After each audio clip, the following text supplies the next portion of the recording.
Fala, meus amigos, estamos começando aqui mais um vídeo do canal, enquanto eu sigo aturando os crimes dessa gente medíocre, patética, covarde, criminosa, chantagistas, vermes, baixo nível, lixo. Sigo aturando aqui todo dia crime dessa gente nojenta. Ontem mais uma quantidade gigantesca de crimes aqui, trocam produtos meus aqui quando eu compro no mercado ou na Amazon, bloqueiam compras minhas, é uma quadrilha de bandidos e eu estou aturando há 8 anos essa gentalha medíocre e é uma gentinha nojenta que não me deixa em paz porque estão se vingando da vida, na verdade, destruindo a minha. E eu estou tentando aqui um advogado, uma saída jurídica, porque nem os meus contatos aqui pessoais estão destruindo tudo, porque é uma gente asquerosamente idiota. E, enfim, vou tentar até o último dia me livrar dessa corja de bandidos. Se não der, não foi falta de tentativa, certo? Enquanto isso, eu vou fazendo o que eles não meteram a patinha imunda de bostas covardes que são para destruir, que são os vídeos aqui do YouTube, tá? No vídeo de hoje vamos falar sobre um trecho do Pedro Cardoso, que tem aqui no Instagram, que saiu lá na página Burguesia Fed, tá? E eles compartilharam lá um trecho, uma entrevista do Pedro Cardoso, na qual ele fala sobre uma relação do cristianismo com o masoquismo, fala da questão de Jesus e tal, e vamos pensar um pouquinho isso aí no vídeo de hoje, com algumas dicas literárias aqui também. Então, Pedro Cardoso e o masoquismo cristão do brasileiro, tá? Vamos pensar um pouco sobre isso aí, pensando aqui nos 3 ou 4 tópicos interessantes que ele ponderou lá na fala dele, que eu acho que vale a pena refletir aqui junto com os livros e tal, tá? Antes, deixo com vocês aqui a dica do meu novo livro de poemas, Do Outro Lado de Cá. Quem quiser entrar em contato, aí o zap tá na descrição do vídeo, furar o bloqueio desse bandido e da gentalha medíocre dele, a gente conversa a respeito aqui.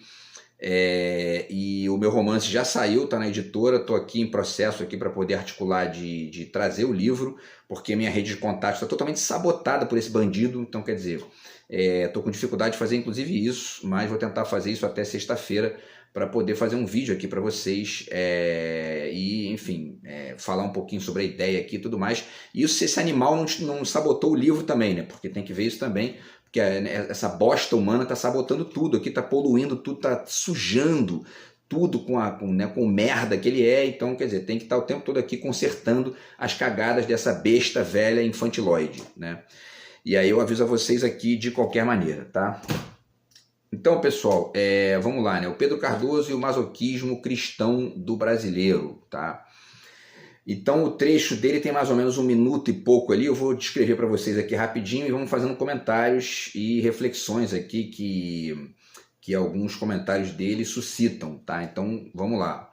Ele diz: eu pergunto aos religiosos cristãos em que a morte de Jesus salva a humanidade, né? O Pedro Cardoso diz. E ninguém consegue me responder, ele mesmo comenta lá, né? O que salva a humanidade é a vida de Jesus, não a morte de Jesus. Mas se a gente pensar que é a morte de Jesus que salva a humanidade, nós vamos sempre eleger um pai como o pai foi para Jesus, um pai que vai nos pedir a nossa vida, né? Então é preciso ter uma nova compreensão do cristianismo para livrar o povo brasileiro desse masoquismo, que é um masoquismo de origem cristã. Aqui é um ponto interessante que ele fala, vamos refletir um pouquinho sobre isso também.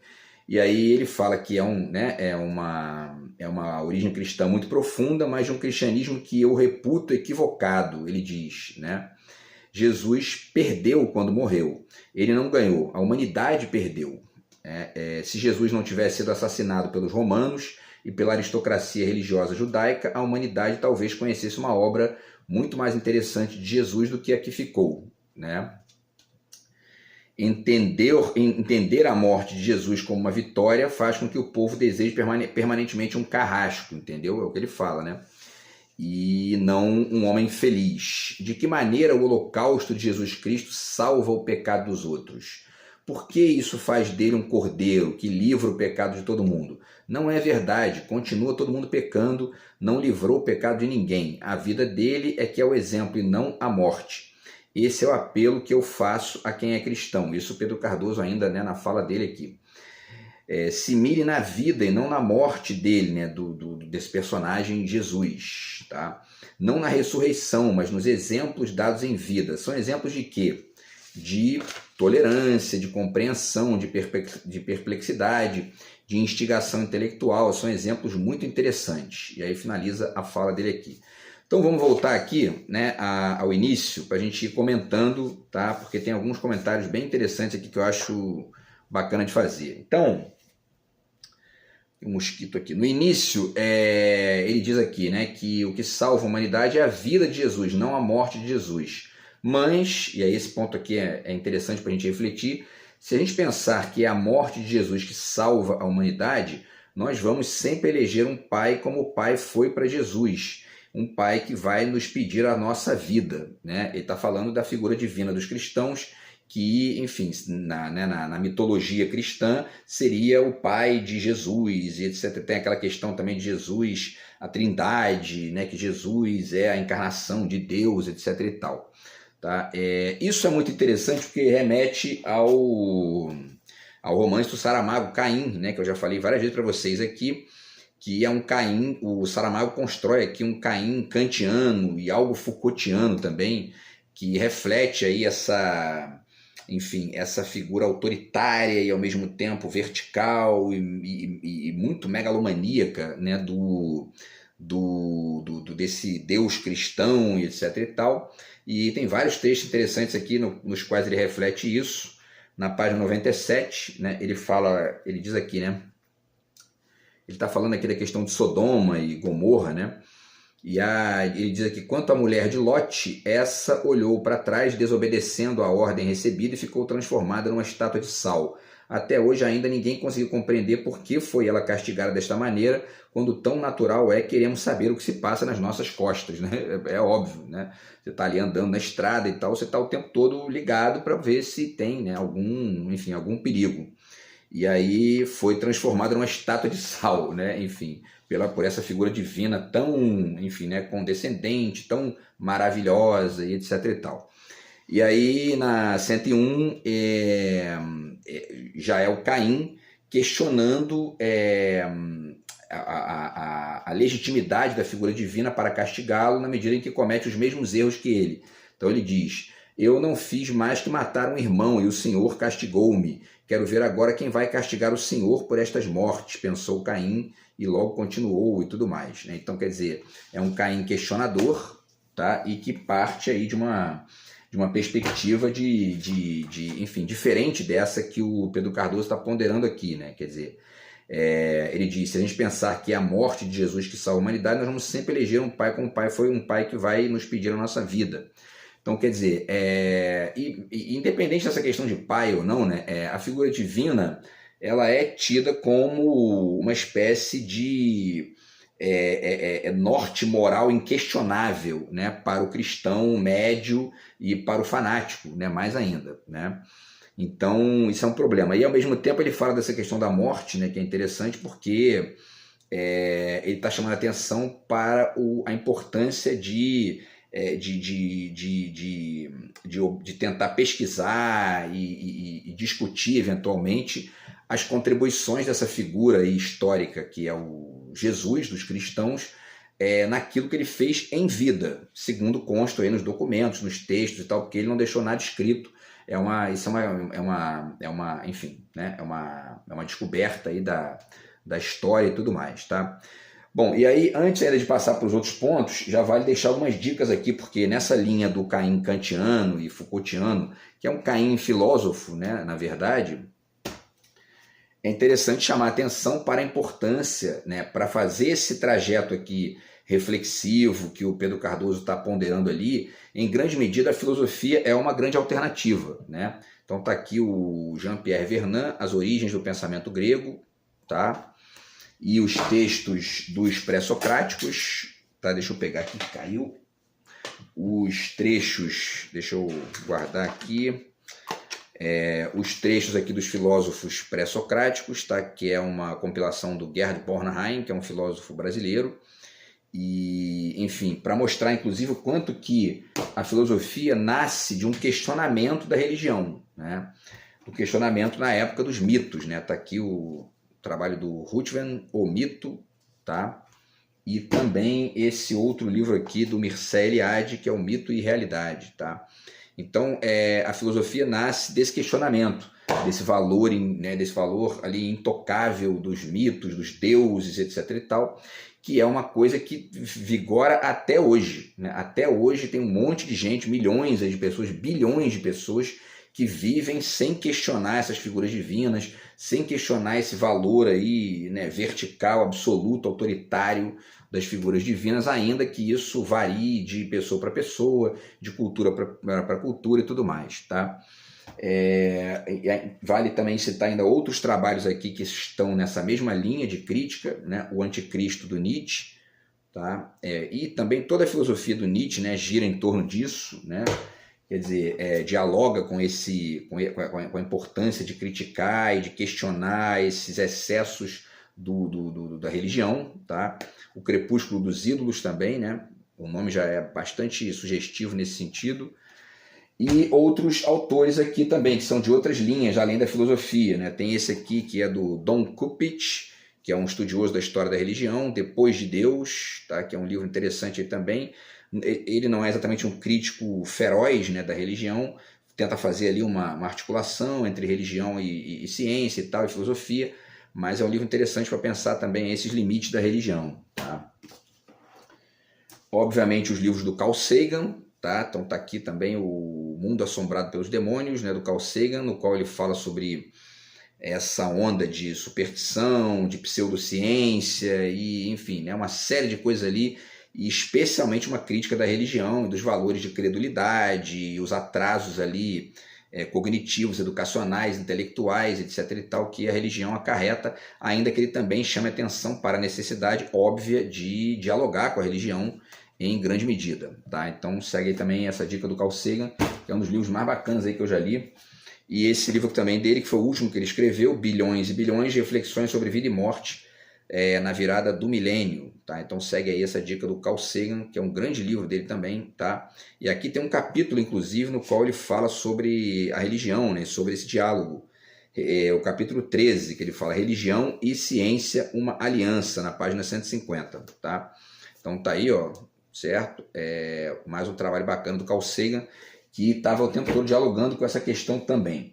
E aí, pessoal, tem os últimos aqui, esse livro Deus, um Delírio, do Richard Dawkins, que eu comprei recentemente aqui, não li ainda, mas, enfim, tem aqui um valor grande também nesse nível de questionar, né, esses excessos da religião, tá? E tem dois artigos interessantes também do Marcelo Gleiser aqui no Retalhos Cósmicos, tá? Esses artigos estão no capítulo 2, Ciência e Fé, tá? Ciência e Esoterismo, e A Ciência Precisa de Deus, nas páginas 43 e 45, tá? Ele questiona também esse excesso de valor dado à superstição, etc. e tal, tá? E, enfim, tem várias críticas ali bacanas do Marcelo Gleiser. E, por último, ainda nessa linha aqui, o Ateísmo e Liberdade, esse livro aqui do André Dispoli Cancian, tá? Vale a dica aí também. E tudo mais. Então, pessoal, e aí vamos continuar aqui com a reflexão do Pedro Cardoso, porque tem umas questões que ele levanta aqui também ligadas ao Brasil, também, que são bem interessantes. Ele continua aqui e tal, ele diz, é preciso ter uma nova compreensão do cristianismo para livrar o povo brasileiro desse masoquismo, que é um masoquismo de origem cristã, ele diz, né? E aí eu fiquei pensando nisso, porque é bem interessante, né? Quer dizer, essa crítica que ele está fazendo aqui, porque ele depois fala da questão, né, depois ele diz aqui que Jesus perdeu quando morreu, etc e tal, e bom, e ele fala que entender a morte de Jesus como uma vitória faz com que o povo deseje permanentemente um carrasco e não um homem feliz. Isso é bem uma parte interessante daquilo que tem de relevante até hoje no pensamento do Oswald de Andrade, está aqui, né, os manifestos do Oswald, Manifesto da Antropofagia e Manifesto da Poesia para o Brasil, porque ele chama atenção para a necessidade de criticar esse aspecto moralista, né, e empobrecedor aí da religião, que fica ali o tempo todo centrando a discussão no controle dos pecados e no moralismo idiota que, enfim, né, que é uma cagação de regra na vida dos outros, né? Enfim, então isso aí é uma coisa que a gente tem que questionar o tempo todo, porque é um dos papéis aí, uma das formas atrasadas, né, que a religião tem ainda que muita gente se identifique com isso e etc e tal. Só que isso tem várias consequências e a gente pode apontar isso no debate, sem invadir a vida de ninguém, como esses animais estão fazendo contra a minha vida aqui, sem, enfim, né, sem invadir o espaço privado dos outros, com a cautela que esse tipo de questão exige, né? Mas, ao mesmo tempo, levantando essas questões que são importantes, tá? E aí, quando ele fala dessa questão do masoquismo, né, que é o masoquismo de origem cristã, obviamente que isso também tem conexão com a lógica do neomazombismo, né, que é que é isso, né, é uma lógica autodepreciativa que está na origem do Brasil e que tem raízes nessa lógica da desidentificação ali, que acabou dando origem ao tal do mazombo, né, que está descrito aqui pelo Darcy Ribeiro, e tem artigo também do Anísio Teixeira, e que em grande medida foi sendo disseminado, né, essa lógica foi sendo disseminada praticamente por todo mundo no Brasil, né?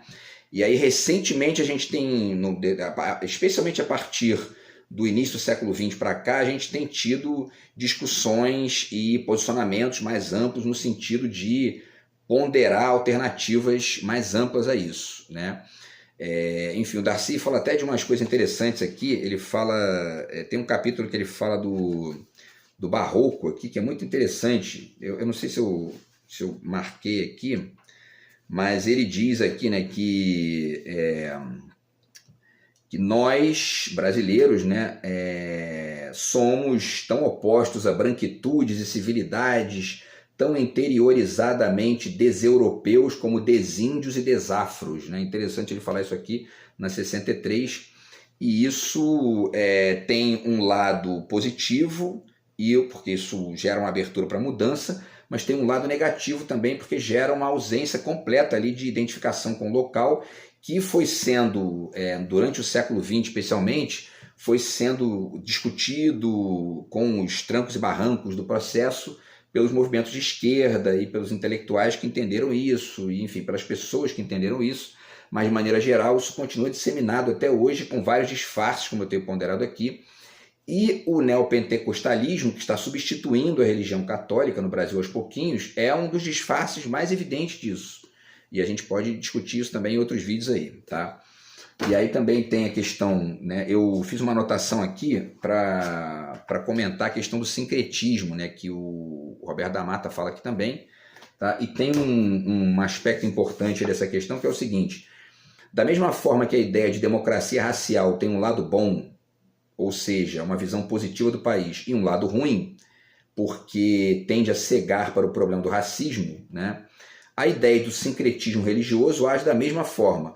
Mostra que aqui há um certo convívio entre as diversidades religiosas, que está sendo, inclusive, enfim, posto em crise, né, esse convívio por essa violência dos neopentecostais, que destroem templos e chutam santas, etc. e tal, né? Não são todos, mas tem alguns que são bastante violentos em relação a isso. Porém, isso também tende, quer dizer, esse sincretismo, ele tende a cegar para os problemas do atraso que a religião representa em vários níveis, intelectual, educacional, político, etc. e tal, tá? Então é importante também pensar nesse dilema, tá?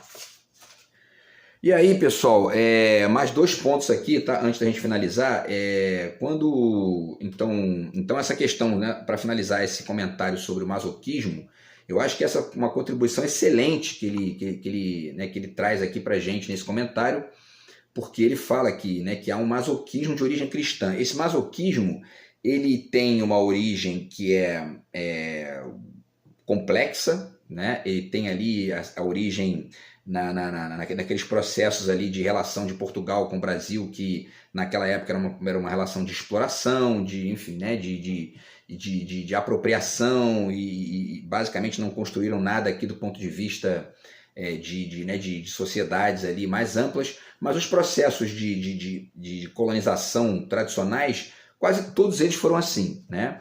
E você tem aí diferenças de solução de lugar para lugar, e a gente teve aqui, e continua até hoje, com um atraso violento em relação a isso, e parte significativa desse atraso tem de fato a ver com o cristianismo que a gente tem aqui no Brasil, que é arraigado e que é atrasado e que, enfim, que poluiu o Estado, e aí nessa poluição do Estado ele polui também a educação pública, polui os projetos públicos, enfim, né? E o debate vai ficando pobre, né? Eu estava pensando ontem, por exemplo, né, você vê países mais avançados na Europa que conseguiram superar isso de uma maneira ou de outra. Enfim, né, basicamente todos ali, né, mesmo aqueles que têm uma maioria cristã, como Portugal, que estão em um diálogo ali com o seu entorno, né, e aí você vê, provavelmente, eles aprovam 200 projetos interessantes ali, porque superaram uma série de atrasos que a gente não consegue aqui. E aí a gente tem aqui, de repente a gente aprova 100, e desses 100, 50 são retrógrados ou inúteis, ou enfim, né, contraproducentes, porque são ali protagonizados por uma gentalha extremamente atrasada, que essa gente que está lá no Congresso, bancada, né, da bancada evangélica e, enfim, os afins, né? Então a gente tem que superar isso aí. E aí, então esse masoquismo, né, que é nitidamente uma expressão que remete a essa coisa do comportamento autodepreciativo, o sentimento de inferioridade do brasileiro em relação ao próprio fato de ser brasileiro, isso está no interior dessa discussão que eu tenho ponderado aqui, fazendo esse roteiro que vai do Mazombo, passando ali enfim, né, pela própria antropofagia do Oswald de alguma medida, e por todos esses movimentos que negam Portugal e que, enfim, ditadura militar, etc e tal. E aí a gente tem também o complexo de vira-lata do Nelson Rodrigues, que a própria expressão também é meio masoquista, e o complexo de Double Doodle, que eu já construí aqui com vocês, e chegando na reflexividade negativa que a gente vive até hoje aí, né? E a direita brasileira representa isso de maneira clara, todo dia, né? E tudo mais, tá? Bom, e aí, o que mais? Deixa eu ver aqui o que mais. E aí ele fala do seguinte aqui, né? Que Jesus perdeu quando morreu, né? Um outro ponto aqui da fala dele interessante. E aí Jesus perdeu quando morreu, ele não ganhou, a humanidade perdeu. Se Jesus não tivesse sido assassinado pelos romanos e pela aristocracia religiosa judaica, a humanidade talvez conhecesse uma obra muito mais interessante de Jesus do que aqui ficou. Entender a morte de Jesus como uma vitória faz com que o povo deseje permanentemente um carrasco e não um homem feliz, tá? E aí, bom, isso aqui é interessante porque quando ele fala dessa coisa, né, de que a gente talvez conhecesse uma obra muito mais interessante de Jesus, né, se ele não fosse ali, enfim, assassinado, e se toda a lógica do tal cristianismo não fosse construída pelas figuras que foi, né, o São Paulo e as outras figuras lá, talvez a gente conhecesse aí coisas mais bacanas, ou não, né? Ou não.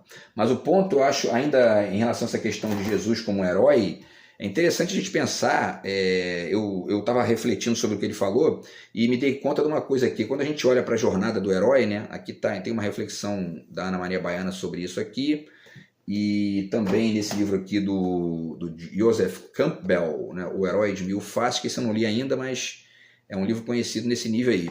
A gente percebe que normalmente o herói é aquele que passa por aquele processo de provação, etc e tal, tem a questão do objetivo e tal, e no final ele vence e se completa o ciclo, né?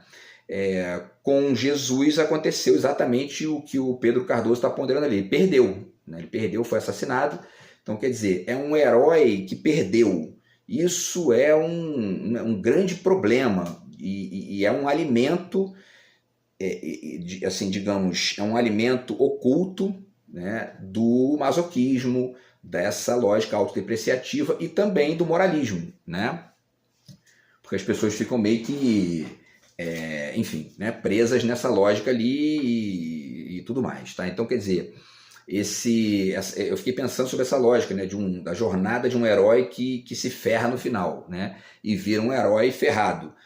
É evidente que muita gente nem para pensar sobre isso, né, apenas reflete ali o que o pastor manda, o que a igreja manda, etc. e tal. E muita gente está mais preocupada até em conseguir um lugarzinho no céu, né, no paraíso, do que qualquer outra coisa. Muitas vezes nem se identifica ali com um monte de coisa que está ali, mas ó, eu estou aqui pelo seguinte, ó, tem um lugarzinho lá no céu, se você pagar o dízimo, tem. Então toma aí, ó, tá aí, ó, pá, né? Qual é o número do Pix, entendeu?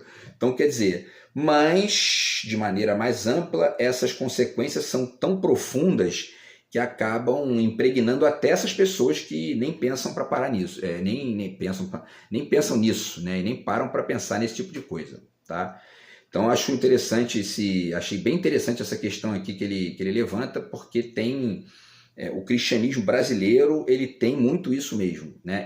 E ao mesmo tempo ele também está impregnado, porque as pessoas não são só cristãs, né? Elas são também de direita, ou enfim, né? Estão conectadas ali com outros interesses, e individualistas, etc. e tal. Tudo isso vai impregnando esse masoquismo e vai construindo aí essa lógica bizarra que a gente vive no Brasil, tá? E por último, deixo aqui, tem mais uma coisinha que ele falou que eu queria comentar, mas antes eu deixo aqui só essas 3 dicas históricas aqui, tá? Esse livro aqui, o Perseguições Religiosas, do James Hout, que é bem interessante para ver aí a bizarrice da religião, né? O que a religião faz quando ela consegue o poder, né? Então é preciso ter sempre muito cuidado com essa gente.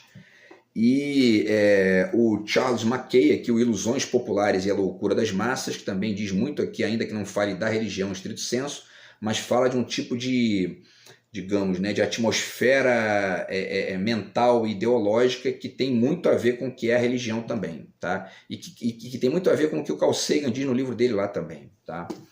E por último, esse livro aqui do Norman Cohn, que aí já é um livro mais histórico, né? Um livro mais aqui de apontamentos, de teorias do apocalipse e de origem do mundo, que tem conexão com a religião. Ele fala de várias aqui, inclusive do cristianismo, e é bem legal aqui para poder, inclusive, conhecer as bases aí que geraram esse mito Jesus e etc e tal, tá? Que não era exatamente uma novidade. Ele diz aqui que já existiam ali figuras semelhantes no zoroastrismo e tal, tá? E aí, por último, ainda para comentar aqui a fala do Pedro Cardoso, né? Ele fala da questão do pecado, né? Ele fala que de que maneira o holocausto de Jesus Cristo salva o pecado dos outros? Por que isso faz dele um cordeiro que livra o pecado de todo mundo? Não é verdade, continua todo mundo pecando, não livrou o pecado de ninguém. E é verdade, né? E para além de não ter livrado o pecado de ninguém, existe também o fato de que muito disso que a religião taxa de pecado usando o nome do tal Jesus, enfim, são coisas muito bacanas, né? E que são pecados para eles, mas eles querem que o mundo inteiro acredite nisso e que siga lá, né, os ditames dele, as 10 things, lá como dizia lá no Carlin, né? E, então, quer dizer, tem vários pecados que são ótimos, são uma maravilha. Pecar tem muito. Isso que eles chamam de pecado, em vários níveis, em vários casos, é excelente. Tem que pecar mesmo, é excelente, pô, maravilha, entendeu? Então, quer dizer, e agora tem essa ideia aqui, né, de que Jesus teria morrido para poder salvar a humanidade do pecado. Isso é uma grande balela, né, uma grande bobagem. E as pessoas ficam ali perdendo tempo com isso e poderiam estar aí curtindo a vida e ao mesmo tempo refletindo para poder entender o país de maneira mais ampla, ficam presas nessa visão, enfim, né? E aí, bom, ele finalizou, ele na verdade faz essa reflexão de que Jesus poderia ter contribuído, né? Agora, eu acho também que é de se pensar, né? Será que Jesus, se ele não fosse assassinado, ele se tornaria ali uma figura, enfim, exemplar? Ou ele se tornaria uma espécie de, não um Malafaia, porque parece que ele era um cara mais ponderado, mas ele poderia se tornar, de repente, ali um pastor tipo R.R. Soares, né? Aquela coisa mais, aquela fala mansa, mas que vem de milagre, etc e tal, né? Enfim, né? No mínimo, mesmo que ele não cobrasse dízimo, ele ia gerar uma lógica ali de atraso intelectual, né? Porque a religião tem muito isso, né? Ainda que tenha ali o seu valor e tal, mas gera também atraso e gera, enfim, né? Todos esses problemas que a gente discute aqui sempre no canal, tá?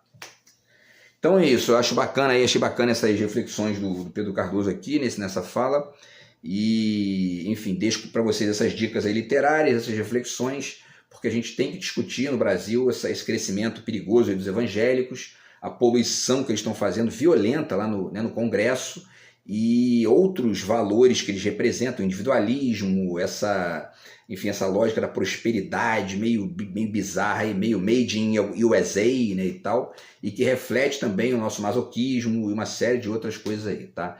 Então a gente vai refletindo aqui nos próximos vídeos. Grande abraço aí, tamo junto, fui.